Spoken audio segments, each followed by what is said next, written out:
Josué chapitre 13 verset 19. Josué ci saar fukk ak ñett aaya fukk ak juróom-ñeent. Je lis la parole du Seigneur. ma jàng kàddu Yàlla. En français. Manoah prit le chevreau et l'offrande et fit un sacrifice à l'Éternel sur le rocher.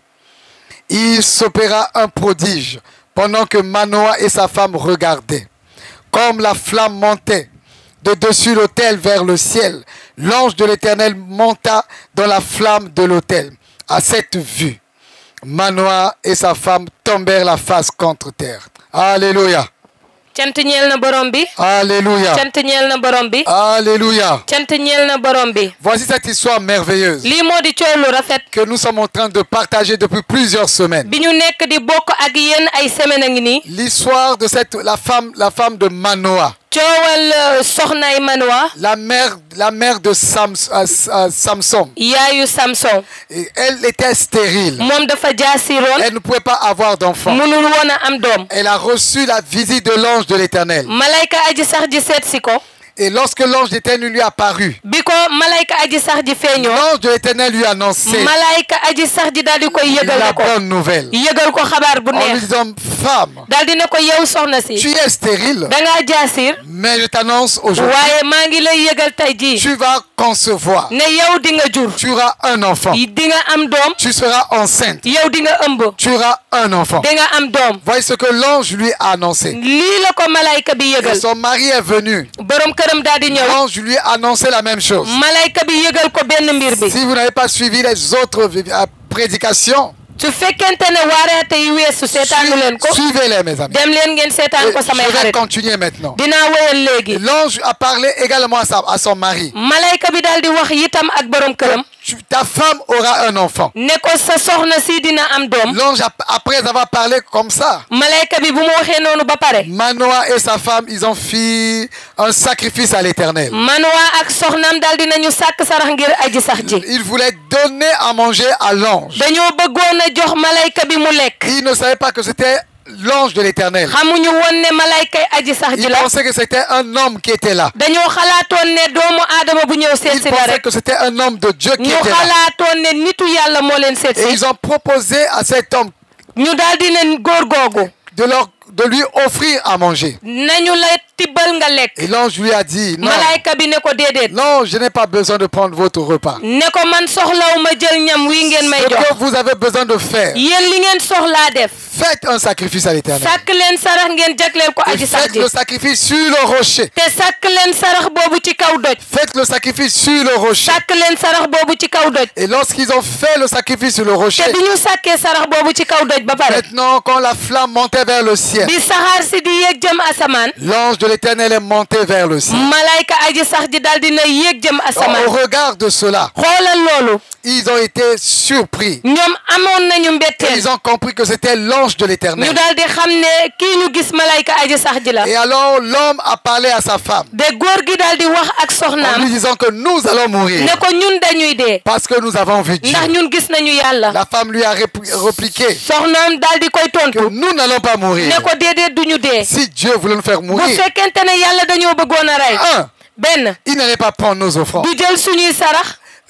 Deux, ñaar il n'allait pas nous faire voir tout ce que nous avons vu. du ñu may ñu gis lépp li nga xamante ne moom la ñu gis. Et trois, ñett il n'allait pas nous faire entendre ses paroles. doo ñu woon may itam ñu dégg kàddu yi ñu dégg Et tey. après avoir parlé comme ça, bi mu waxee noonu ba pare. le Seigneur a visité la femme. borom bi daal dina seet si soxna si. Voici le résumé pour beaucoup d'entre nous ici. Là. lii mooy tënk bi ngir ñu bëri ci ñun fii. Maintenant, voici ce que je vais vous partager aujourd'hui. léegi li may bokk ak yéen tey. Que nous allons recevoir dinañu jot. la force, doole. la puissance kattan. au travers de l'autel de la croix de Jésus. lu jaare ci bërëbu saraxalu Yeesu ba di bant ba. L'autel de la croix de Jésus. ne bërëbu saraxalu Yeesu ba di bant ba. L'autel de la croix de Jésus bërëbu saraxal ba di bantu Yeesu Krista ba. nous donne moo ñuy jox. la force, doole. la puissance, kattan. la foi. jox ñu ngëm. L'autel de la croix de Jésus bërëbu saraxal ba di bantu Yeesu ba. nous donne la puissance, dañuy jox kattan. la foi, dañuy jox ngëm. la force. dañuy jox doole. C'est ce que l'autel nous donne. loolu la ñu bërëbu saraxal bi di Et jox. c'est ce que nous allons partager te maintenant. loolu la ñuy bokk tey. Regardez mes amis. xool leen samay xarit. Souvenez-vous de cette histoire. fàttaliku leen coow lii. L'ange a fait la promesse à la femme. malayka bi daal dina dig soxna si. Après, il a refait la même promesse promesse à l'homme. daal di diggaat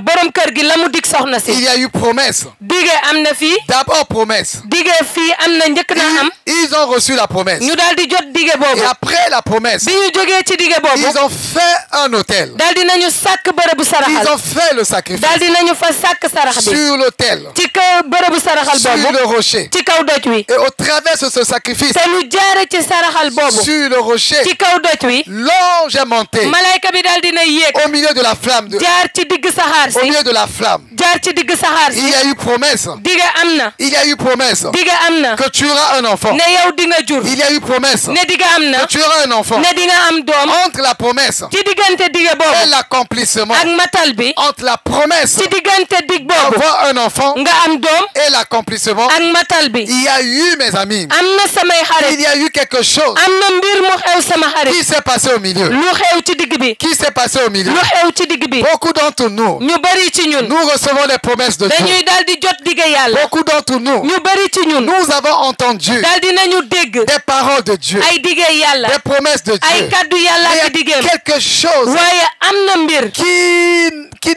que nous avons ignoré. boo xamante ne dañu ko wan ginnaaw Il y a dégluwuñu ko. quelque chose am na mbir moo xamante ne. que nous devons toucher, dañu ko war a laal. que nous devons toucher, dañu ko war a laal. qui va nous amener moo ñuy yóbbu.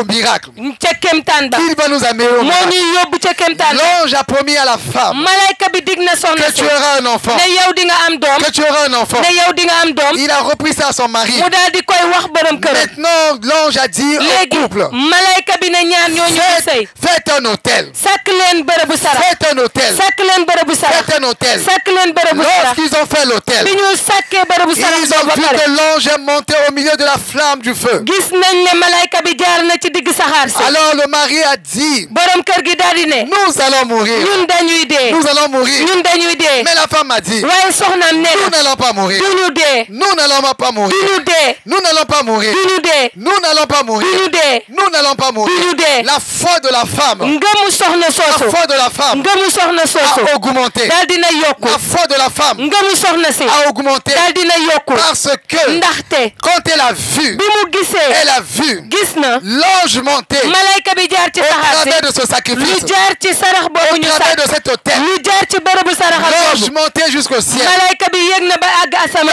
Quand elle a vu cela, ne loolu bi mu ko que gisee. c'était puissant. ne dafa am Quand doole. elle a vu cela, bi mu gisee loolu. que c'était puissant, ne dafa am doole. elle a parlé maintenant. daal dina wax léegi. Sa foi a augmenté. ngëmam daal dina yokk. Sa foi a augmenté. ngëmam daal dina Il y yokk. avait la promesse. ne dige am na. Il y avait la promesse. dige baa ngi Mais fi wax. lorsqu'elle a vu, waaye bi mu gisee. lorsqu'elle a vu l'ange monter au mu travers de gisee la flamme malayka de bi. l'autel, jaar ci saxaar si ci bërëbu saraxal bi ñu sàkk. sa foi a augmenté. ngëmam daal dina yokk. Sa foi a augmenté. ngëmam daal dina Mon yokk. ami, je te dis, sama xarit maa ngi lay wax. quand tu rencontres, yow booy jànkonteel. quand tu rencontres booy jànkonteel. la croix, ak booy gisee bant ba. quand tu rencontres la croix, booy gisee bant ba. quand tu touches la croix, boo laalee bant ba. tu touches le miracle. yow da ngay laal kéemtaanu yàlla. Tu touches la puissance de Dieu. booy laal doole yàlla. Tu touches la force de Dieu. da ngay laal kàttanu yàlla ak Et ta dooleem. vie ne sera plus jamais la même. te sa dund dootul melati na mu Ta meloon. vie ne sera plus jamais la sa même. dund dootul melati na mu Les meloon. promesses que tu as entendues yow digga yi nga dégg. dans le passé, ca démb. les promesses que tu as entendues, digga ya nga déggoon. lorsque tu touches la croix, yow boo laalee bant ba. les promesses s'accomplissent. digga yooyu dafay daal Les di mat. promesses s'accomplissent. digga yooyu dafay daal di Elles mat. s'accomplissent. dafay daal di mat. Elles s'accomplissent dafay daal di mat. à la croix. ca bant ba. Elles s'accomplissent dafay daal di à mat. la croix. ca bant ba. Quand tu touches yow boo laalee. la croix de Jésus, bantu Yeesu ba. alors bu boobaa.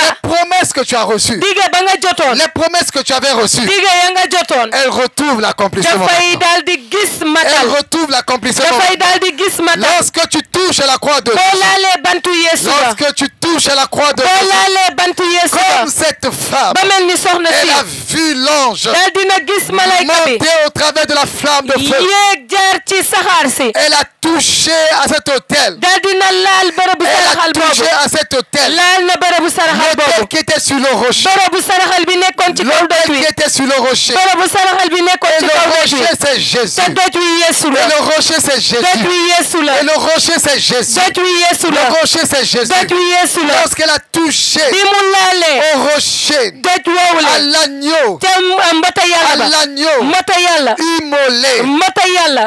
l'agneau immolé sur l'autel, mbota yàlla bi ñu rendi ca kaw barabu saraxal ba sacrifié sur l'autel. bi ñu sàkk sarax ca barabu saraxal ba L'agneau immolé sur l'autel. mboote yàlla ba ñu rendi ca kaw barabu saraxal ba L'agneau immolé sur l'autel. mboote yàlla ba ñu rendi ca kaw barabu Lorsqu'il a saraxal ba rencontré cet agneau, bi mu gisee mboote moomu sa foi a augmenté. ngamam daal dina yokku Sa foi a augmenté. ngamam daal dina Et yokku elle a parlé. mu daal di wax Elle a parlé. mu daal di wax Elle a parlé. mu daal di wax Non, je ne mourrai pas. mu ne déedéet duma dee Non, je ne mourrai pas. déedéet duma dee Elle a reçu la force. mu daal di jot Elle doole a reçu la force. mu daal di jot doole La force de parler. dooley wax La force de parler. dooley wax La force de parler. dooley wax Mon ami, sama xarit l'ange a promis. malayka bi diggee na Il y a eu l'autel. bërëb bi am na Après bërëbu saraxal bi Après l'autel, bërëbu saraxal bi biñ ci jógee la femme a parlé. soxna si daal dina wax Lorsque tu rencontres l'autel, yow boo gisee bërëbu saraxal bi lorsque tu rencontres la croix de Jésus, boo gisee bantu Yesu Krista lorsque tu vis la croix de Jésus, booy dund bantu Yesu ta Krista bouche va s'ouvrir. sa gémmiñ dina ubbeeku Ta bouche va sa s'ouvrir. gémmiñ dina ubbeeku Tu vas commencer à parler. yow di nga tàmbali di Tu wax vas commencer à yow di parler. nga tàmbali di wax Tu vas prendre les promesses. di nga jël digga yooyu Les promesses de la Bible. digga yi nekk ci Tu vas kàddu yàlla commencer à dire aux gens di nga tàmbali di wax doomu aadama yi cette parole de ne l'écriture. kàddu gii di ñu bind fii Cette parole de l'écriture, kàddu gii ñu bind fii mu di mbind mi elle est accomplie. daal dina mat Elle est accomplie. daal dina mat Elle est accomplie daal dina mat dans ma vie. ci sama dund Elle est accomplie daal dina mat dans ma vie. ci sama dund Elle est accomplie daal dina mat dans ma vie. ci sama dund Parce que ndaxte Jésus est mort. Yeesu moo dee Il est mort sur la moo croix. dee ca bant ba Il est mort sur la croix. moo dee ca bant Et à ba la croix, il a te dit. ca bant ba nee na À la croix, il a dit. ca bant ba nee na Tout est accompli. lépp mat na Tout est accompli. lépp mat na Les promesses digga yi faites sur ma vie yi ñu def ci sama dund sont accomplies. daal dina mat Sont accomplies daal dina mat à la croix. ca bant ba Sont accomplies daal dina mat à la croix. ca bant ba Lorsque tu rencontres la croix, boo gisee bant ba ta foi augmente. sa ngëm dafay daal di Et yokku lorsque la foi augmente, te bu ngëm yokkee tu vas vivre le miracle. yow da ngay dund Tu kéemtaan vas vivre le yow miracle. da ngay dund Et kéemtaan lorsque cette femme, te soxna soosu elle la a parlé, bi mu waxee elle a dit non, bi mu ne déedéet je ne mourrai pas. du ma dee Je ne mourrai pas. du ma dee J'ai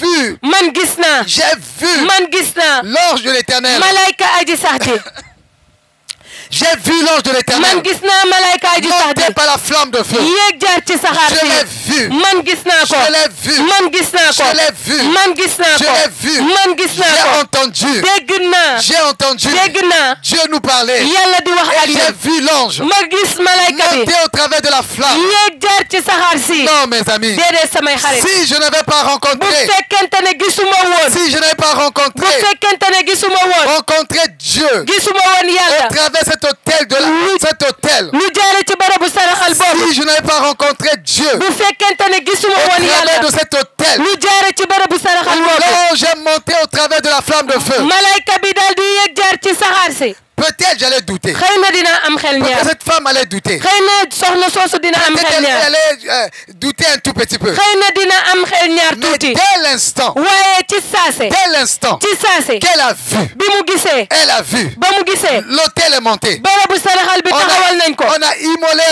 un animal. daal dinañu fa rendi ab mala Le feu est monté vers le ciel. safara si daal di yéeg jëm asamaan Et elle a vu que l'ange est monté au travers de la flamme de feu. mu gis ne malayka mi yéeg na jaar ci saxaar si Jusqu'à aller au ciel. ba àgg asamaan Elle a vu cela. mu daal di gis Elle a loolu dit, ah, mu ne ah la promesse dige bi faite sur ma vie. bi ñu def ci sama Que dund j'aurai un enfant. ne dina am Que doom j'aurai un enfant. ne dina am doom Parce que ndaxte j'ai vu gis naa au travers de cet hôtel, lu jaare ci barabu Donc, saraxal monter bi malayka bi yéeg jëm dans le asamaan feu, jaar ci safara dans le si feu, jaar ci safara monter si jusqu'au ciel. yéeg ba asamaan Cette promesse, dige boobule elle va s'accomplir. dina daal di mat Elle va s'accomplir dina daal di mat dans ma vie. ci sama dund Elle va s'accomplir dina daal di mat dans ma vie. ci sama dund Elle va s'accomplir dina daal di mat dans ma vie. ci sama dund Laisse-moi te dire, mon ami, bàyyil ma wax la sama à xarit cause de la croix de Jésus, ndax bantu Yeesu à Krista cause du sacrifice de Jésus sur la croix, ndax saraxalu Yeesu ba ca bant et ba que Jésus à la croix, ne Yeesu ca bant ba il a dit, daal di na ni tout est accompli. lépp mat na Tout est accompli lépp mat à na cause du sacrifice de Jésus sur la croix. ndax saraxalu Yeesu ba mu def ca bant ba Et il a dit que tout est accompli. nee na lépp mat na Les promesses de Dieu dige yàlla sur ta vie, ci sa dund sur ma vie, ci sama dund vont s'accomplir. dina daal di mat Vont s'accomplir. dina daal di mat Vont s'accomplir. dina daal di mat Vont s'accomplir. dina daal di mat Vont s'accomplir. dina daal di mat Nous avons rencontré. ñun daal dinañu Nous gisee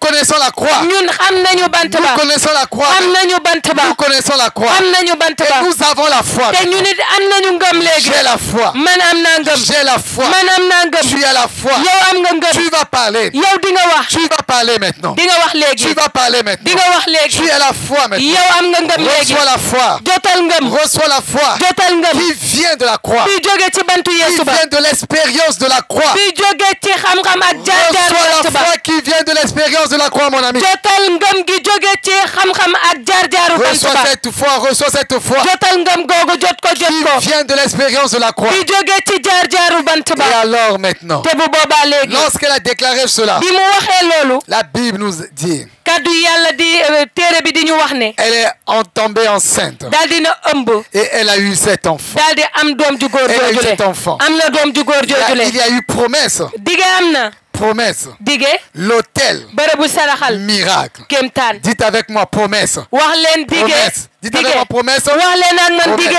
Avec moi autel, bërëbu saraxal. miracle. kéemtaan. Il y a eu promesse, dige. autel, bërëbu saraxal. miracle. kéemtaan. Promesse, dige. Autel. bërëbu saraxal. Miracle. kéemtaan. promesse, dige. sacrifice bërëbu saraxal. sur l'autel, ca kaw saraxal ca kaw doj wa. miracle. kéemtaan. Promesse, dige. la croix, bant ba. miracle. kéemtaan. Avec moi on y va. Promesse, dige. promesse, dige. la croix, bant ba. miracle. kéemtaan. Promesse, dige. la croix, bant ba. miracle. kéemtaan. Promesse, Dige. la croix, bant ba. miracle. kéemtaan. Promesse, dige. la croix, bant ba. miracle. kéemtaan. J'ai la promesse. man am naa dige bi. Je crois à la croix. man gëm naa ci bantu Je Yeesu reçois ba. le miracle. te jot naa Je kéemtaan gi. reçois le miracle. te jot naa kéemtaan J'ai gi. des promesses. man am naa ay dige yàlla. J'ai la croix de Jésus. am naa bantu Yeesu Et bi ak je man. vis le miracle. te maa ngi dund Et kéemtaan. je vis le te maa miracle. ngi dund kéemtaan. J'ai la promesse. am naa dige yàlla. J'ai la croix. am naa bantu Ma Yeesu. foi augmente. sama ngëm yokku na. Ma foi augmente. sama ngëm yokku na. Et je vis le te miracle. maa ngi dund Et kéemtaan. je vis le te miracle. maa ngi dund On kéemtaan. acclame le Seigneur. On nañu acclame le tàccu Seigneur. borom bi nañu tàccu On borom bi. acclame le Seigneur. nañu tàccu borom On bi. acclame le Seigneur. nañu tàccu borom bi. On acclame le nañu Seigneur. tàccu borom bi. Alléluia. cant ñeel na borom bi. Alléluia. cant ñeel na borom Ta bi. vie ne sera plus jamais la même. sa dundu dootul melati Ta na mu vie ne meloon. sera plus jamais la même. sa dundu dootul melati na mu meloon. Je vais conclure, mes amis. dinaa tënk samay Il y a xarit. beaucoup de vent. Je vais conclure, mes amis. dinaa tënk samay xarit. On reprend cette parole. ne ci kàddu googu. 1 Samuel chapitre 2, benn Samuel aaya ñaar. du verset 1 au verset 11. ci benn ba ci fukk ak benn. Voilà cette histoire. lii moo di coow li. Là aussi, c'est un miracle. fii it kéemtaan la. L'histoire de Samuel. lii di coowalu Samuel. Dans sa mère Anne, ne yaayam Anne. elle était stérile. dafa jaasiroon. Elle était stérile. dafa jaasiroon. Et elle a prié. mu daal di ñaan. Elle a prié. mu daal di ñaan. Dieu a exaucé ses prières. yàlla nangul ko ay ñaanam. Et Dieu lui a donné un enfant. yàlla daal di koy jox doom. Elle a vécu le miracle. mu daal di dund kéemtaan. Elle a vécu le miracle. dund na kéemtaan. Mes amis, écoutez-moi. samay xarit déglu leen ma. Promesse. dige. Promesse. dige. La croix. bant ba. Miracle. kéemtaan. Et lorsque tu vis le miracle, te booy dund kéemtaan bi. lorsque tu vis ce miracle, booy dund kéemtaan boobu le. lorsque tu vis le miracle, booy dund kéemtaan. mon ami, sama xarit. ta vie de prière va changer. sa dund totalement. ñaan dafay Ta soppeeku. vie de prière va changer sa dund totalement. ñaan dafay soppeeku ci lépp. Oh mes amis, on va lire cela. samay xarit dinañu jàng loolu. On va lire cela. dinañu ko jàng. Alléluia. cant ñeel na borom bi. On redit encore. nañu Promesse, waxaat dige. promesse, dige. la croix, bant ba. miracle. kéemtaan. Mais ça reste la quatrième chose. waaye des na ñeenteelu mbir bi. C'est ce que nous allons voir, la quatrième chose. ñeenteelu mbir boobu la ñuy gis. Alléluia. cant ñeel na borom bi. Alléluia. cant ñeel na borom bi. Alléluia. cant ñeel na borom bi. 1 Samuel chapitre 2, du verset 1 au verset 11. benn Samuel saar ñaar aaya benn ba aaya fukk ak benn. Je lis en français la parole du Seigneur. ma jàng ci nasaraan kàddu yàlla. Anna pria et dit. Alléluia.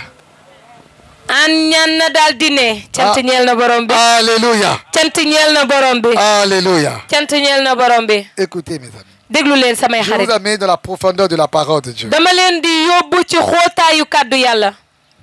1 Samuel chapitre 1. benn Samuel Chapitre 1. ci saar benn.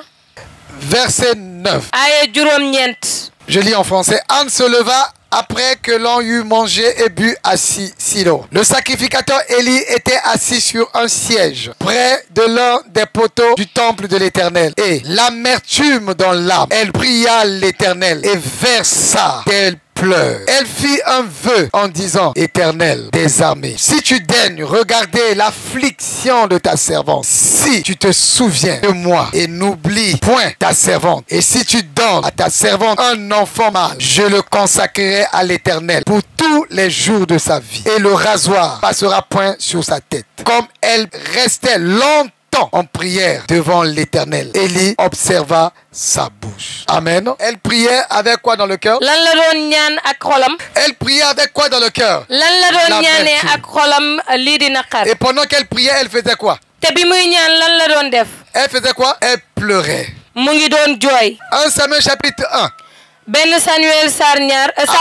On a pris l'amertume dans l'âme et elle versait des larmes devant l'Éternel parce qu'elle souffrait dans son cœur, puisqu'elle était stérile et que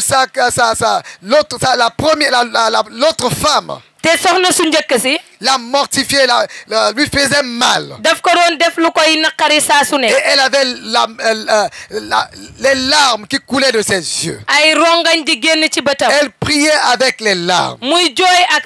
Maintenant le chapitre 2. Et nous voyons maintenant Anne. On dit Anne a prié et dit. Maintenant, on commence à dire sa prière. On commence à dire sa prière. Et je vous dis, mes amis, on appelle ça le cantique de Anne. Donc, elle priait en chantant. Alléluia! Alléluia! La première fois, elle priait en faisant quoi? La première fois, elle priait en faisant quoi? En pleurant. La première fois, elle priait en versant les larmes, en pleurant. La deuxième fois, elle prie maintenant. Elle prie maintenant en chantant. Alléluia. Alléluia. Alléluia. Dites après moi. Promesse, la croix, miracle, quatrième chose. Anne, elle a prié, elle a cru. Donc elle est passée par la prière. Elle a cru. Le sacrifice est là toujours. Parce que le Seigneur lui a fait grâce. Maintenant miracle. Maintenant miracle. Et après le miracle, c'est la joie maintenant. Après le miracle, c'est la joie maintenant. Après le miracle, ce sont des chants de louange. Après le miracle, ce sont des chants de louange. Ce sont des chants de louange. Après les promesses, la croix, miracle, louange, la promesse, dites avec moi, promesse, la croix, miracle, louange, promesse, la croix, miracle, louange, promesse, suivez-moi, promesse, prière, avec larmes, avec supplication, avec larmes, la croix, le miracle, la louange, prière avec la louange, prière avec la louange, prière avec pleurs, prière avec pleurs. Après la croix, après le miracle, la prière est avec joie. La prière est avec louange. La prière est avec louange. Parce que ce qui me faisait pleurer, parce que ce qui me faisait pleurer est passé par la croix. Et au travers de la croix, le miracle est sorti. Le miracle est sorti. Et je vis le miracle de Dieu. Et je vis le miracle de Dieu. Et je loue may daal Et di je cant loue may daal di celui cant qui vit ki nga xamante ne au mooy siècle des dund siècles. ba faw Et je loue. may daal di cant di ko màggal Et je loue. may màggal Et je loue may màggal celui qui ki vit nga xamante ne au mooy siècle dund des siècles. ba faw Et je loue may daal di màggal celui qui tient, kii tee celui qui tient kii tee les 7 étoiles en ses mains. juróom ñaari biddeew yi ci Et loxoom je loue may daal di celui màggal qui marche ki nga xamante ne moo au ngi dox milieu des 7 chandeliers d'or. ci diggu juróom ñaari lamp or yooyu Je loue may màggal et je loue may màggal celui qui est assis ki nga xamante ne moo toog sur son trône élevé. ci nguuram gu kawe ga Et je loue may màggal celui qui est entouré ki nga xamante ne moom la ñu wërale 24 vieillards. ne ñaar fukki màggal ak ñeent Et je loue may daal di màggal celui qui, ki nga xamante ne les 4 êtres vivants, ñeent ñuy dund l'adorent ñoo koy màggal nuit et jour guddi ni bëccëg en jetant leur couronne. di sànni seeni mbaxanay En buur jetant leur di couronne sànni seeni mbaxanay buur devant son trône. ci kanamu nguuram Et ils chantent ñuy daal di woy nuit et jour. guddi ni bëccëg Digne est ton nom. ne ko yow da ngay Digne est ton nom yayoo mooy sa tur de recevoir di jot la louange, màggal la puissance kattan et la sagesse. ak xam-xam Digne es-tu yow rek yaa ko de yayoo recevoir di jot la louange cant et la sagesse ak xam-xam au siècle des ba siècles. faw ba Oh, faw après les prières avec larmes, boo jugee ci ñaan ak jooy je passe par la croix damay jàll ca et bant la ba croix me donne le miracle. bant ba di ma jox Et kemtaan ma prière, ne sama ñaan elle est puissante dafa am doole avec louange, ak cant avec louange, ak cant avec louange. ak cant Et ma vie, ne sama une dund vie de louange, dunduk une cant vie de louange. dunduk cant Ce soir, je t'annonce, mon ami, tey jii ci ngoon maa ngi lay yëgal tu sama vas xarit traverser toutes ces étapes di maintenant. nga jàll wàllu woowu yëpp Tu vas traverser toutes ces étapes di maintenant. nga jàll wàllu yooyu Tu yëpp vas quitter des larmes, di nga jóge ci rongañ passer par la croix. jaar ca bant ba Tu vas vivre le miracle di nga dund et kemtaan tu vas louer le te di Seigneur. nga cant borom bi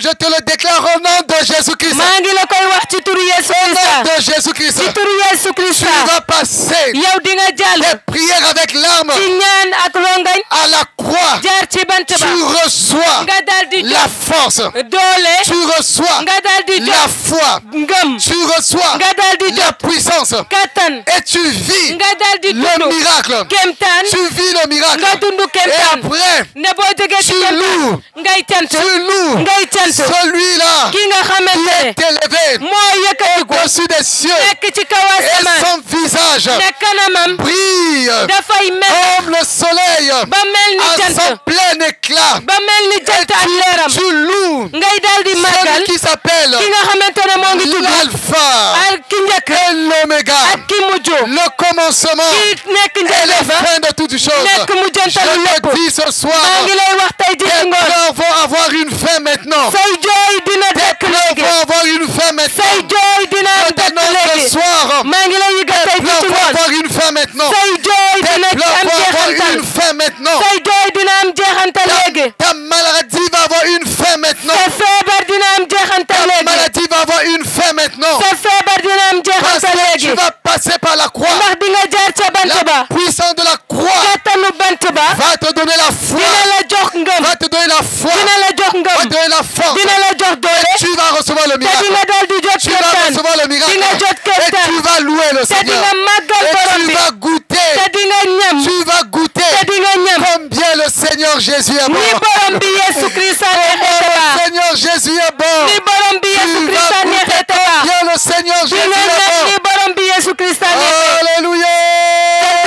borom bi Alléluia. sant ñeel na borom Oh, bi ta vie est en train de tourner maintenant. sa dund ngi nekk di Et wëlbatiku ta léegi vie va tourner maintenant. sa dund dina wëlbatiku Tu léegi étais au niveau des larmes. da nga nekkoon ci tolluwaay rongañ Tu es sur la croix maintenant. nga yéeg ci bant bi léegi Passe par la croix. nga jaar ci bant bi Tu sors avec le miracle. nga génn ak Et kemtaan tu loues le Seigneur. nga daal di màggal Et tu borom loues le bi Seigneur. nga daal di màggal borom bi Louons tous le Seigneur. te ñun ñëpp nañu màggal borom Avec bi ces paroles. ak kàddu yi C'est la conclusion maintenant. moo di tënk bi C'est la léegi conclusion maintenant. moo di tënk bi Vous allez léegi répéter ces paroles avec di moi. ngeen bantu kàddu yi ak man Vous qui avez la Bible. yéen ñi yor seeni Vous qui avez téere la Bible. yéen ñi yor seeni téere Vous écoutez avec moi. ubbi leen seeni Ou téere bien vous suivez avec moi. wala ngeen topp ak man Suivez avec moi. topp leen ak man Répétez après moi. bantu leen ak man Répétez après moi. bantu leen ak man. Répétez après moi. bantu leen ak man.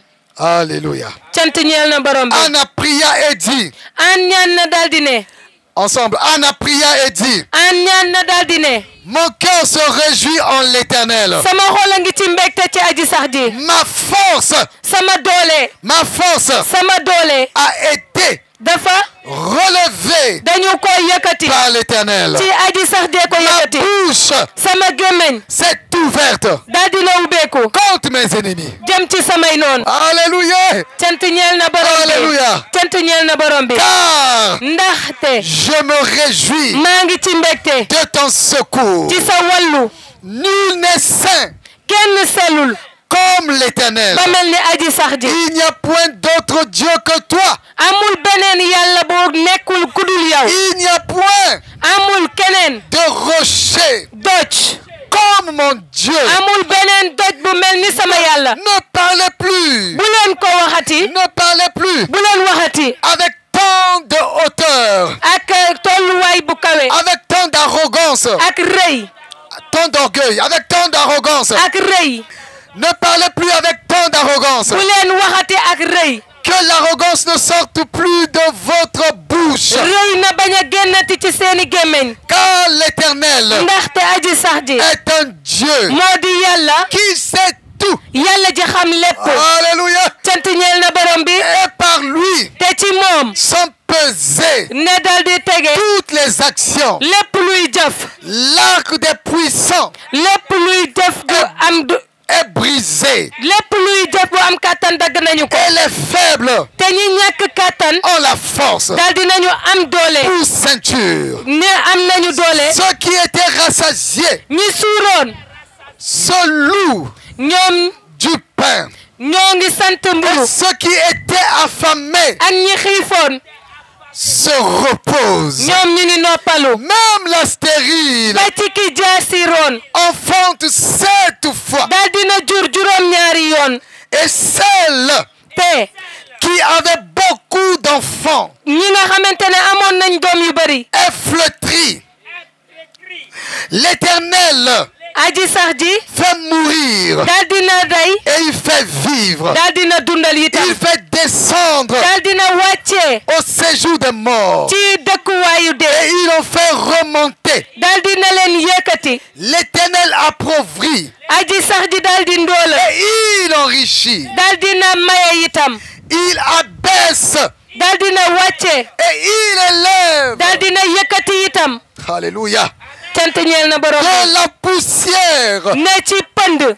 il retire le pauvre. dafay dindi ki ndóol. Du fumier, ci saxaar. il relève l'indigent dafay yëkkati ki ñàkk. pour les faire asseoir ngir dal di leen teg.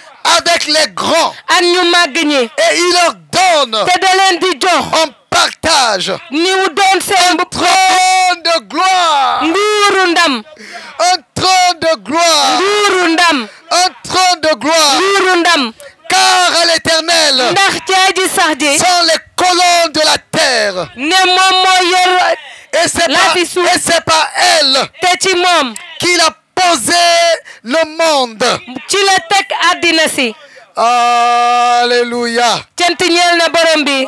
Alléluia. cant ñeel na borom bi. Alléluia. cant ñeel na borom bi. Alléluia. cant ñeel na borom bi. Alléluia. cant ñeel na borom bi. Merci Seigneur. jërëjëf borom bi. Merci Seigneur. jërëjëf borom bi. Merci Seigneur. jërëjëf borom bi. Cette parole s'accomplit dans ma vie. kàddu gi mat na ci sama dundu.